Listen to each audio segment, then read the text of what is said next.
ಹೀರೆಕಾಯಿ ಮತ್ತು ಗೋರಿಕಾಯಿನ ಉಪಯೋಗಿಸ್ಕೊಂಡು ಒಂದು ಒಳ್ಳೆ ರುಚಿಯಾಗಿ ಬಸ್ಸಾರನ್ನ ಹೇಗೆ ಮಾಡ್ಕೊಳ್ಳೋದು ಅಂತ ಶೇರ್ ಮಾಡ್ತಾ ಇದ್ದೀನಿ.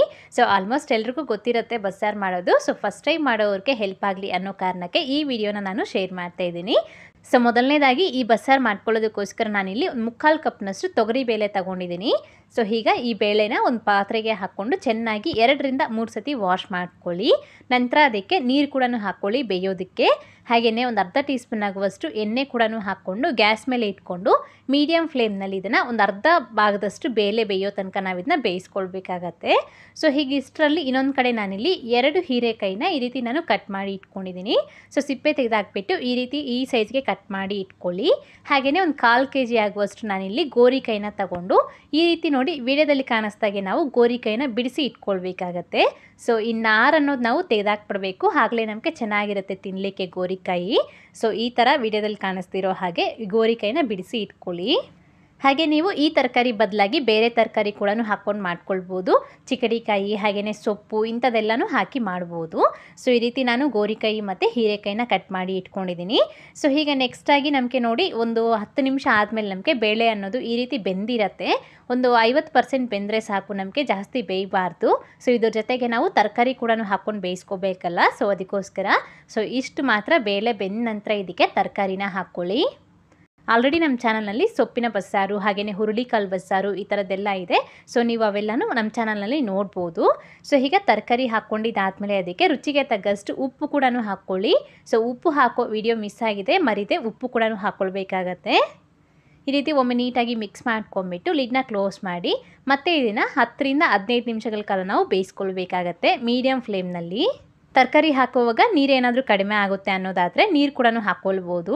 ಸೊ ನಾನಿಲ್ಲಿ ನೋಡಿ ಒಂದು ಕರೆಕ್ಟಾಗಿ ಒಂದು 12 ನಿಮಿಷ ಬೇಯಿಸ್ಕೊಂಡಿದ್ದೀನಿ. ಸೊ ಆನಂತರ ತೋರಿಸ್ತಾ ಇದ್ದೀನಿ.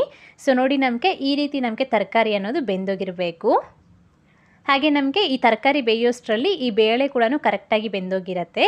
ಸೊ ಈ ಥರ ತರಕಾರಿ ಮತ್ತು ಬೇಳೆ ಬೆಂದ ನಂತರ ಸ್ಟವ್ ಆಫ್ ಮಾಡ್ಕೊಂಬಿಟ್ಟು ಇದನ್ನ ಎತ್ಕೊಂಡು ಈ ರೀತಿ ಒಂದು ಹೋಲ್ಸ್ ಇರೋ ಪಾತ್ರೆಗೆ ಇದನ್ನ ಟ್ರಾನ್ಸ್ಫರ್ ಮಾಡ್ಕೊಳ್ಳಿ. ಸೊ ಈ ನೀರಲ್ಲಿ ನಾವು ಸಾರು ಮಾಡ್ಕೊಳ್ತೀರಿ, ಇದರಲ್ಲಿ ನಾವು ಪಲ್ಯ ಮಾಡ್ಕೊಳ್ತೀರಿ. ಸೊ ಫಸ್ಟಾಗಿ ನಾವು ಸಾರಿಗೆ ಮಸಾಲೆ ರುಬ್ಕೊಳ್ಳೋಣ. ಅದಕ್ಕೋಸ್ಕರ ಈ ರೀತಿ ಒಂದು ಕಡಾಯಿಗೆ 2 ಟೀ ಸ್ಪೂನ್ ಆಗುವಷ್ಟು ಆಯಿಲ್ ಹಾಕಿಬಿಟ್ಟು ಮತ್ತು ಇದಕ್ಕೇ 1.5 ಗಡ್ಡೆ ಆಗುವಷ್ಟು ಬೆಳ್ಳುಳ್ಳಿನ ಬಿಡಿಸ್ಕೊಂಡು ಹಾಕ್ಕೊಳ್ಳಿ. ಹಾಗೆ 1 ಟೀ ಸ್ಪೂನ್ ತುಂಬ ಜೀರಿಗೆ ಹಾಗೆ ಅರ್ಧ ಟೀ ಸ್ಪೂನ್ನಷ್ಟು ಮೆಣಸು ಹಾಕ್ಕೊಂಡು ಒಂದು ಮೀಡಿಯಮ್ ಸೈಜಿಂದು ಈರುಳ್ಳಿ ಕೂಡ ಕಟ್ ಮಾಡಿ ಹಾಕ್ಕೊಳ್ಳಿ. ಹೀಗಿದೆಲ್ಲನೂ ಸಹ 1-2 ನಿಮಿಷ ಫ್ರೈ ಮಾಡಿ. ಈ ರೀತಿ ಈರುಳ್ಳಿ ಸ್ವಲ್ಪ ಫ್ರೈ ಆಗಿದ ನಂತರ ಇದಕ್ಕೆ ಒಂದು ದೊಡ್ಡ ಸೈಜಿಂದು ಟೊಮೊಟೊ ಹಣ್ಣು ಕೂಡ ಹಾಕ್ಕೊಂಡು ಇದು ಕೂಡ ಇನ್ನೊಂದು 2 ನಿಮಿಷ ಫ್ರೈ ಮಾಡ್ಕೊಳ್ಳಿ. ಸೊ ನಿಮ್ಮ ಹತ್ರ ಟೈಮ್ ಇದ್ದರೆ ಈ ರೀತಿ ಹುರಿದು ಮಾಡ್ಕೊಳ್ಬೋದು, ಅಥವಾ ನೀವು ಡೈರೆಕ್ಟಾಗಿ ಮಿಕ್ಸಿ ಜಾರಿಗೆ ಹಾಕ್ಕೊಂಡಾದರೂ ಗ್ರೈಂಡ್ ಮಾಡಿ ನಾವು ಈ ಸಾರನ್ನ ಮಾಡ್ಕೊಳ್ಬೋದು. ಸೊ ಈ ರೀತಿ ಫ್ರೈ ಆಗಿದ ನಂತರ ಇದನ್ನ ತಣ್ಣಗಾಗಲಿಕ್ಕೆ ಬಿಡಿ. ಹೀಗೆ ನೆಕ್ಸ್ಟಾಗಿ ಮತ್ತೆ ಇನ್ನೊಂದು ಮಿಕ್ಸಿ ಜಾರಿಗೆ 1 ಕಪ್ ಆಗುವಷ್ಟು ಹಸಿ ಕೊಬ್ಬರಿನ ಸಣ್ಣಕ್ಕೆ ಕಟ್ ಮಾಡ್ಕೊಂಡು ಹಾಕ್ಕೊಳ್ಳಿ. ಸೊ ಇದನ್ನು ಒಂಚೂರು ನಾವು ಇದನ್ನ ಗ್ರೈಂಡ್ ಮಾಡ್ಕೋಬೇಕು ಮೊದಲು.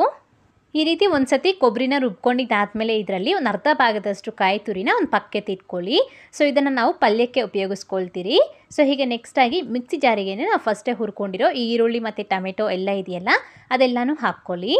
ನಂತರ ಇದಕ್ಕೇ ಒಂದು ಸ್ವಲ್ಪ ಹುಣಸೆಹಣ್ಣು ಕೂಡ ನೆನೆಸ್ಬಿಟ್ಟು ಹಾಕ್ಕೊಳ್ಳಿ. ಸೊ ಹುಣಸೆಹಣ್ಣು ಮಾತ್ರ ಮಿಸ್ ಮಾಡದೆ ಹಾಕ್ಕೊಳ್ಳಿ, ಬಸ್ಸಾರಿಗೆ ಚೆನ್ನಾಗಿರುತ್ತೆ ಹುಣಸೆಹಣ್ಣು. ಸೊ ನಿಮ್ಮ ಟೇಸ್ಟ್ ತಗಾಗೆ ನೀವು ಸ್ವಲ್ಪ ಹೆಚ್ಚು ಅಥವಾ ಕಡಿಮೆ ಹಾಕ್ಕೊಳ್ಬೋದು. ಹಾಗೆಯೇ ಸ್ವಲ್ಪ ಕೊತ್ತಂಬರಿ ಸೊಪ್ಪು ಮತ್ತು ಒಂದು 4 ರಿಂದ 5 ಎಲೆ ಕರಿಬೇವಿನ ಸೊಪ್ಪು ಮತ್ತು 1.5 ಟೀ ಸ್ಪೂನ್ ಆಗುವಷ್ಟು ಸಾಂಬಾರು ಪುಡಿನ ಹಾಕ್ಕೊಳ್ಳಿ. ನಿಮ್ಮ ಖಾರನ ನೋಡಿಕೊಂಡು ನೀವು ಸಾಂಬಾರು ಪುಡಿನ ಆ್ಯಡ್ ಮಾಡ್ಕೊಳ್ಬೋದು. ಸೊ ನೀವು ಸಾರು ಜಾಸ್ತಿ ಮಾಡೋದಾದರೆ ಸಾಂಬಾರು ಪುಡಿ ಕೂಡ ಜಾಸ್ತಿ ಹಾಕ್ಕೊಳ್ಬೇಕು. ಸೊ ಈ ಮತ್ತೆ ಇದಕ್ಕೇ ನಾವು ಫಸ್ಟೇ ಬೇಳೆ ಬೇಯಿಸ್ಕೊಂಡಿದ್ವಲ್ಲ, ಸೊ ತರಕಾರಿ ಹಾಕ್ತೀರಾ ಈ ಬೇಳೆ ಮಾತ್ರ ಒಂದು ಅರ್ಧ ಸೌಟ್ನಷ್ಟು ಹಾಕ್ಕೊಳ್ಬೇಕಾಗತ್ತೆ. ಸೊ ಇದರಿಂದ ನಮಗೆ ಸಾರು ಅನ್ನೋದು ತಿಕ್ನೆಸ್ ಬರುತ್ತೆ, ಚೆನ್ನಾಗಿರುತ್ತೆ ಟೇಸ್ಟು. ಸೊ ಇದೆಲ್ಲನೂ ಸಹ ಸ್ವಲ್ಪ ನೀರು ಹಾಕ್ಕೊಂಡು ಚೆನ್ನಾಗಿ ಫೈನಾಗಿ ಈ ರೀತಿ ಸ್ಮೂತ್ ಮಸಾಲೆ ಪೇಸ್ಟ್ನ ರೆಡಿ ಮಾಡಿಕೊಂಡು ಇದನ್ನೆತ್ತಿ ಹೀಗೆ ಈ ನೀರಿಗೆ ಹಾಕ್ಕೊಂಡು ನಾವು ಮಿಕ್ಸ್ ಮಾಡ್ಕೊಳ್ಬೇಕು. ಇದಕ್ಕೇ ಒಂದು ಸ್ವಲ್ಪ ನೀರು ಕೂಡ ಹಾಕ್ಕೊಂಡು ಕನ್ಸಿಸ್ಟೆನ್ಸಿನ ಅಡ್ಜಸ್ಟ್ ಮಾಡ್ಕೊಳ್ಳಿ. ಸ್ವಲ್ಪ ತೆಳುವಾಗೇ ಇರಬೇಕು ಮೊದಲು. ಈ ರೀತಿ ಸಾರು ರೆಡಿ ಮಾಡ್ಕೊಂಡಿದ್ದ ನಂತರ ಇದನ್ನ ಎತ್ಕೊಂಡು ಗ್ಯಾಸ್ ಮೇಲೆ ಇಟ್ಕೊಂಡು ನಾವು ಮೀಡಿಯಮ್ ಫ್ಲೇಮ್ನಲ್ಲಿ ನಾವು ಇದನ್ನ ಚೆನ್ನಾಗಿ ಕುದಿಸ್ಕೊಳ್ಬೇಕಾಗತ್ತೆ. ಒಂದು 5 ರಿಂದ 6 ನಿಮಿಷಗಳ ಕಾಲ ನಾವು ಇದನ್ನ ಕುದಿಸ್ಕೊಂಡ್ರೆ ಸಾಕಾಗತ್ತೆ. ಸೊ ಈಗ ಇಷ್ಟರಲ್ಲಿ ನಾವು ಈ ಪಲ್ಯಕ್ಕೆ ಇದು ರೆಡಿ ಮಾಡ್ಕೊಳ್ಳೋಣ ತರಕಾರಿ. ಸೊ ಇಷ್ಟರಲ್ಲಿ ನಮಗೆ ಸ್ವಲ್ಪ ಕೂಲ್ ಆಗಿರುತ್ತೆ. ಸೊ ಈಗ ಒಂದು ಸ್ವಲ್ಪ ತರಕಾರಿನ ಈ ರೀತಿ ಕೈಗೆ ಹಾಕ್ಕೊಂಡು ನಾವು ಇದನ್ನು ಈ ರೀತಿ ನೀರೆಲ್ಲನೂ ಹಿಂಡಾಕ್ಬಿಡಬೇಕು. ಸೊ ಈ ರೀತಿ ನೀರಾಗಿ ನಾವು ಹಾಗೆ ಪಲ್ಯ ಮಾಡಿಬಿಟ್ರೆ ಅಷ್ಟು ಸರಿಯಾಗಿ ಬರೋದಿಲ್ಲ. ಸೊ ಹಾಗಾಗಿ ಆ ನೀರೆಲ್ಲನೂ ನಾವು ಹಿಂಡಾಕ್ಬಿಡಬೇಕು. ಈ ಸ್ಟೆಪ್ನ ಮಾತ್ರ ಮಿಸ್ ಮಾಡದೆ ಫಾಲೋ ಮಾಡಿ, ಚೆನ್ನಾಗಿರುತ್ತೆ ಪಲ್ಯ ತಿನ್ನಲಿಕ್ಕೆ.